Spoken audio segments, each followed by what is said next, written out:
बिस्मिल्लाहिर्रहमानिर्रहीम। अस्सलाम वालेकुम स्टूडेंट्स, कैसे हैं आप लोग। उम्मीद है कि आप लोग बिल्कुल ठीक होंगे। आज हम लोग शुरू कर रहे हैं लाइफ साइकिल ऑफ न्यूरोस्पोरा। ठीक है, सबसे पहले हम देखेंगे न्यूरोस्पोरा की मॉर्फोलॉजी के उनके मॉर्फोलॉजिकल स्ट्रक्चर्स जो हैं वो कैसे होते हैं। ठीक है, तो प्रीडोमिनेंट वेजिटेटिव फेस जो है इसकी, यानी कि जो इसकी वेजिटेटिव फेज नज़र आती है वो स्पॉन्जी मैस सा है, वो स्पॉन्जी मैस सा है। और उस स्पॉन्जी मैस को हम माइसीलियम कहते हैं। माइसीलियम फंगस की बॉडी है। माइसीलियम क्या है? फंगस की बॉडी है। और आपको पता है कि न्यूरोस्पोरा मोल्ड है, एक फंगस है। माइसीलियम किससे बनी हुई होती है? अगर फंगस है तो थ्रेड लाइक स्ट्रक्चर, जिनको हाइफी बोलते हैं, उनसे बनी होगी। ठीक है, माइसीलियम फंगस की बॉडी है। ठीक है, और बनी हुई किससे है? ब्रांचिंग थ्रेड लाइक स्ट्रक्चर, जिनको हाइफी कहते हैं। इस हर हाइफी सेगमेंटेड है। ये देखें, ये सेगमेंट है, ये सेगमेंट है। हर हाइफी सेगमेंटेड है। ठीक है, हर हाइफी सेगमेंटेड है। ये सेगमेंट देखें और फिर ये सेगमेंट देखें और फिर ये सेगमेंट देखें। हर हाइफी सेगमेंटेड है और मल्टी न्यूक्लिएटेड है, और मल्टी न्यूक्लिएटेड है। देखें, इसमें आपको न्यूक्लियस नज़र आ रहे हैं। ये सारे ये डार्क कलर के आपको न्यूक्लियस नज़र आ रहे हैं। ठीक है, ये आपको सारे न्यूक्लियस नज़र आ रहे हैं। ये जो है वो हाइफी सबसे पहले सेगमेंटेड, यानी कि सेप्टेट, यानी कि बीच में इनके दीवार है ये। ठीक है, और उसके बाद इनमें जो है वो कितने सारे न्यूक्लियस है, मल्टी न्यूक्लिएटेड बॉडी है। Each hyphae segmented and multi nucleated body. अब आगे हम चलते हैं। ये तो था एक छोटा सा इंट्रोडक्शन न्यूरोस्पोरा से। अब देखते हैं कि लाइफ साइकिल न्यूरोस्पोरा का। तो न्यूरोस्पोरा दो मेथड से रिप्रोड्यूस करता है। ठीक है, एसेक्सुअल रिप्रोडक्शन और सेक्सुअल रिप्रोडक्शन। एसेक्सुअल रिप्रोडक्शन में जो इसका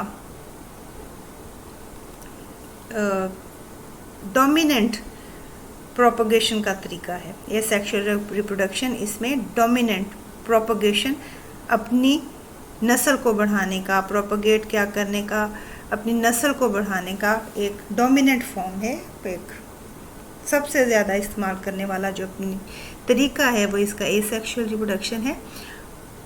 न्यूरोस्पोरा फंगस की क्लास एस्कोमाइकोटा से बिलोंग करता है। ठीक है, और ये जो एसेक्सुअल रिप्रोडक्शन का तरीका है ये अलाउ करता है फंजाई को रैपिड, उसका जो स्प्रेड है नए नए एरियाज़ में, उनके को इंश्योर करता है। एसेक्सुअल रिप्रोडक्शन एस्कोमाइसिटीज़, यानी कि वो सारे फंगस जो एस्कोमाइकोटा या एस्कोमाइसिटीज़ फैमिली से बिलोंग करते हैं, डाइवर्स है, मुख्तलिफ तरह का है। और ये जो डाइवर्सिटी है ये ना सिर्फ स्ट्रक्चरल है बल्कि फंक्शनल भी है। यानी कि एस्कोमाइकोटास जो हैं वो ना सिर्फ स्ट्रक्चरली बल्कि फंक्शनली जो हैं वो डिफरेंट एसेक्सुअल रिप्रोडक्शंस जो हैं उनके तरीके इख्तियार करते हैं। मोस्ट इम्पॉर्टेंट और जनरल जो है एसेक्सुअल रिप्रोडक्शन का तरीका वो है कुनिडिया बनाना।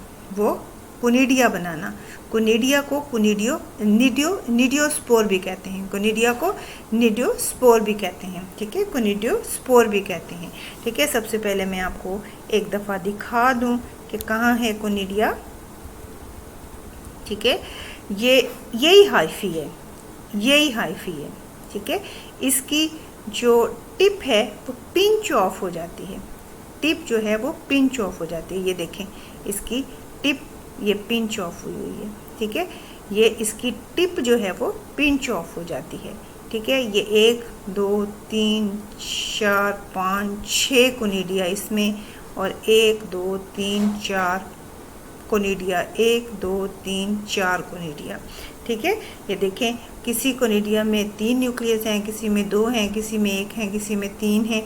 तो ये भी हर जो कोनिडिया है वो क्या है, जस्ट हाइफी की टिप जो है वो पिंच ऑफ होती है।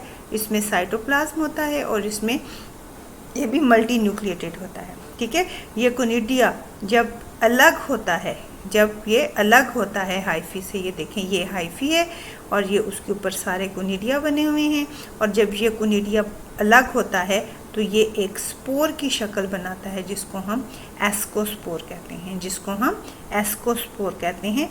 और ये एस्कोमाइकोटा के जितने स्पोर्स हैं हम उनको हम एस्कोस्पोर्स ही बोलेंगे।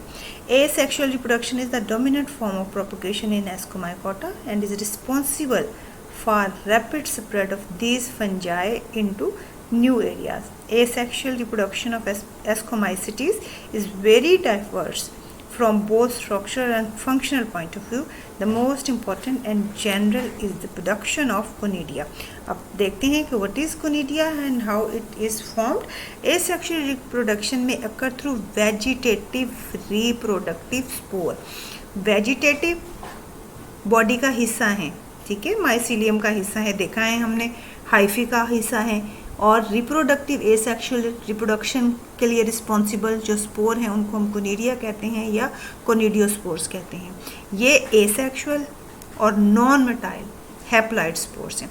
चूँकि इसके ये वेजिटेटिव पार्ट है हाइफी का, इसलिए जो है ये हैप्लॉइड होंगे, क्योंकि हाइफी के अंदर जितने न्यूक्लियस हैं वो सारे हैप्लॉइड हैं, वो सारे हैप्लॉइड हैं। तो डेफिनेटली आपको मैंने बताया है अभी कि कोनिडिया के अंदर जो स्पोर होते हैं, कोनिडिया के अंदर जो न्यूक्लियस होता है वो वही होता है जो माइसीलियम के अंदर है या इसके वेजिटेटिव पार्ट के अंदर है या इसके हाइफी के अंदर है।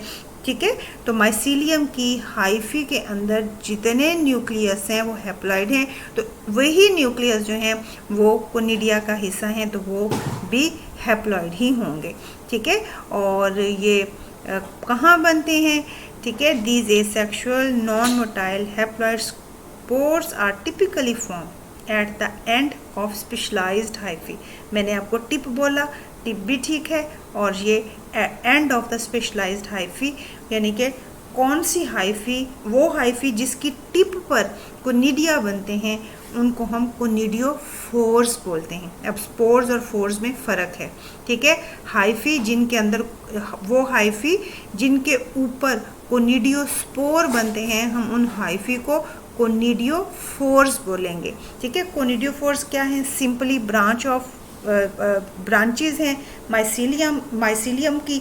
ठीक है, माइसीलिया के अंदर से ब्रांचेज निकलती हैं, हाइफी निकलती हैं, या फिर ये कि वो फ्रूटिंग बॉडी से भी बन सकते हैं। कोनिडियोफोर सिंपल माइसीलियम की ब्रांचेज हैं, या फिर ये कि वो फ्रूटिंग बॉडी से भी बन सकते हैं। फ्रूटिंग बॉडीज का जिक्र हम आगे करते हैं।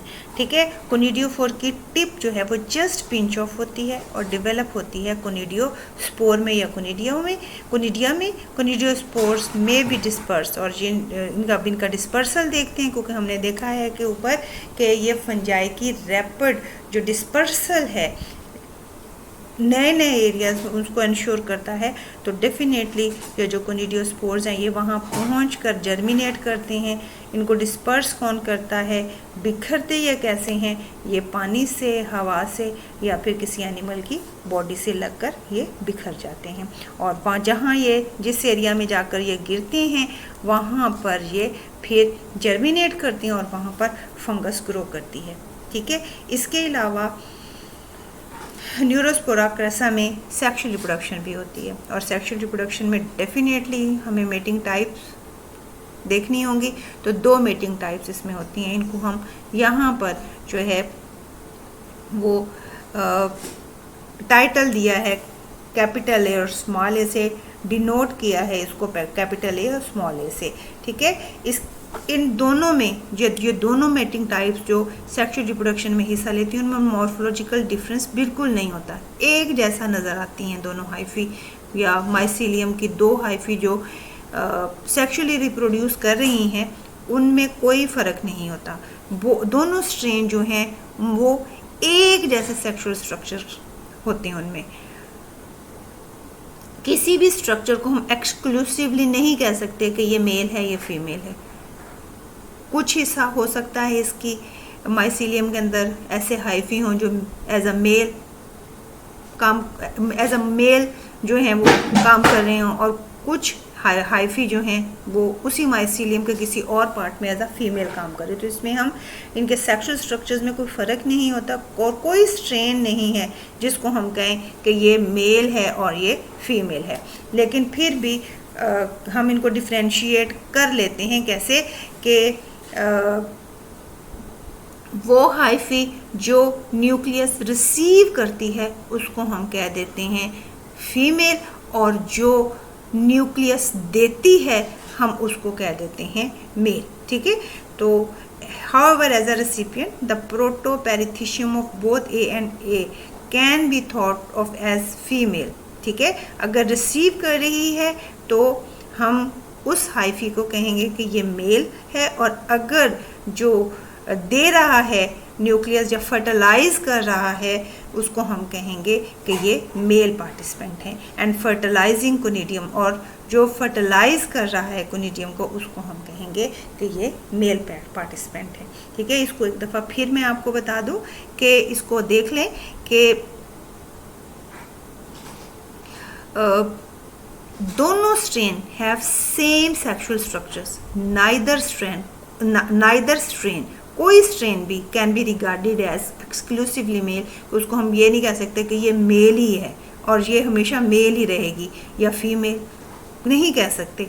एक ही माइसीलियम की डिफरेंट जगहों पर जो है वो हाइफी मेल भी हो सकता है अगर वो कोनिडियम बनाकर अपना न्यूक्लियस दे रहा है, और अगर वो रिसीव कर रही है हाइफी तो हम उसको फीमेल कहेंगे। कोई इसमें सेक्सुअल डिफरेंसेस स्ट्रक्चर के हिसाब से नहीं है, बस डोनर और रिसिपिएंट का चक्कर है। जो रिसीव करेगा वो फीमेल कहलाएगा, जो डोनेट करेगा न्यूक्लियस उसको हम मेल कहेंगे।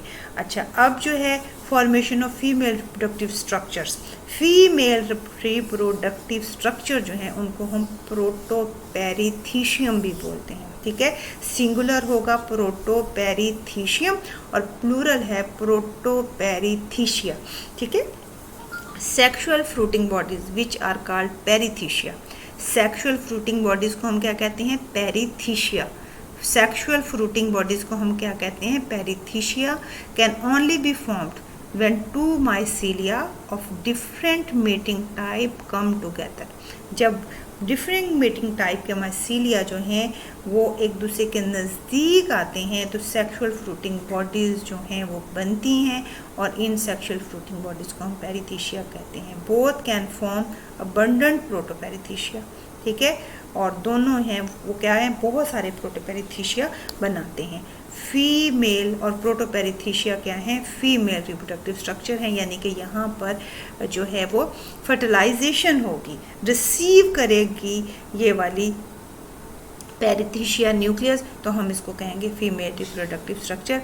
एक ब्रांच सिस्टम में सिलेंडर, रोज़ बताती हूँ, नर्मो नाजुक को कहते हैं, बारीक पतले को कहते हैं हाइफी, जिसको ट्राइकोगाइन कहते हैं, वो एस्कोगोनियम, यही जिसको हमने जो है वो प्रोटोपेरिथीशिया बोला है, उसकी टिप के ऊपर से एक हाइफी निकलेगा, उसके ऊपर से एक पतला सा हाइफी निकलेगा और उसको हम ट्राइकोगाइन कहेंगे। अब आपने पेरिथीशिया, प्रोटोपेरिथीशिया और ट्राइकोगाइन में फ़र्क को याद रखना है। ठीक है, अच्छा, उसके बाद फर्टिलाइजेशन